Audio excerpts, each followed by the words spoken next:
Media साथियों का आज बहुत बहुत स्वागत करता हूँ आज की प्रेस वार्ता में।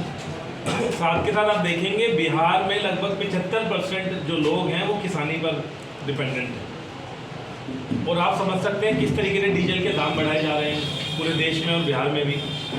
डीजल खरीदना किसानों के लिए कितना कठिन हो गया। किसान पहले खेती करे, खेती के बाद अपनी फसल को, अपनी सब चीज़ों को जब बाजार में बेचने जाए तो उसका दाम मिलना बंद हो जाए। उसके बाद मुझसे पहले वक्ताओं ने बताया कि देश में जो महंगाई का असर है वो गरीब पर, किसान पर डबल असर पड़ रहा है। जो कॉर्पोरेट वर्ल्ड के लोग हैं, जो देश के बड़े तमाम उद्योगपति हैं, उनको दर्द समझ नहीं आएगा।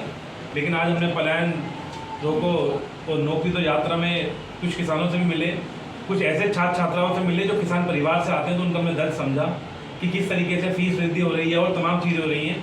और ख़ास तौर पर जो किसान वर्ग से आने वाले छात्र हैं उन पर ये डबल मार पड़ रही है। तो हमारा ये भी कहने का निवेदन है सरकार से कि किसानों की जब आत्महत्या किसान करता है तो आत्महत्या नहीं होती, वो आपके सिस्टम की वजह से आप उसकी हत्या करते हैं। और आप लोग भी, मुझे लगता है कुछ जो यहाँ पे मीडिया हमारे साथी हैं वो किसान परिवार से आते होंगे, तो आप भी दर्द समझ सकते हैं। तो हमारी इस आवाज़ को जो मुख्यमंत्री जी हैं उनके कानों तक पहुँचे। बीजेपी का जो संगठित ढांचा है, ये जो किसानों की हत्या करने बार बार खुल गया है, जो बार बार किसानों पर आक्रमण कर रहा है, वो आक्रमण करना बंद करें किसानों पर। जिस प्रदेश में लगभग 75% लोग किसानी पर डिपेंडेंट हो, तो आप समझ सकते हैं कि किसानों के मुद्दे कितने महत्वपूर्ण हैं। इसलिए हमने आज की प्रेस वार्ता किसानों के मुद्दों पर बुलाई और ख़ास तौर पर बढ़ती डीजलों की कीमतों के कारण, फसल का जो उनको सही रेट मिलना चाहिए वो रेट ना मिलने के कारण किसान बहुत परेशान है। जो मैं युवा, कुछ छात्र छात्राएँ भी आए, युवा साथी भी आए जो किसान परिवार से रहते हैं, उन्होंने अपने माँ बाप का, अपने दादी दादा का दर्द बताया कि किस तरीके से पूरे बिहार की किसानी एक बड़े, क्या बोलते हैं, क्राइसिस से गुजर रही है।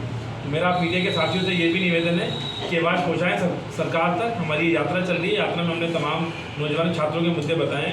और दोस्तों, साथ के साथ जो नौकरी और जो पलायन का भी कारण है, वो भी पलायन भी वही लोग ज़्यादातर कर रहे हैं जो आम परिवार से, किसान परिवार से आ रखे हैं, क्योंकि उन्हें अपना घर चलाने के लिए, रोजी रोटी के लिए, जब पेट में भूख होती है तो आदमी दर दर भटकता है।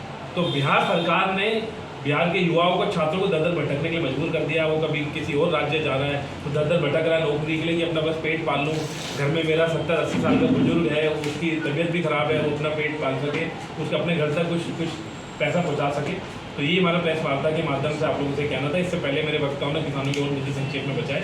मेरा यही कहना था कि जिस प्रदेश की आबादी 75% किसानी पर डिपेंड हो, उसमें किसानों को मुद्दों को बड़ा गंभीरता से लेना चाहिए। और जो आत्महत्या जैसी घटनाएं सामने आती है, सोची समझी सरकार की साजिश होती है, उस मैकेनिज्म की वजह से किसान मजबूर होता है और उसकी हत्या करी जाती है। बहुत बहुत धन्यवाद।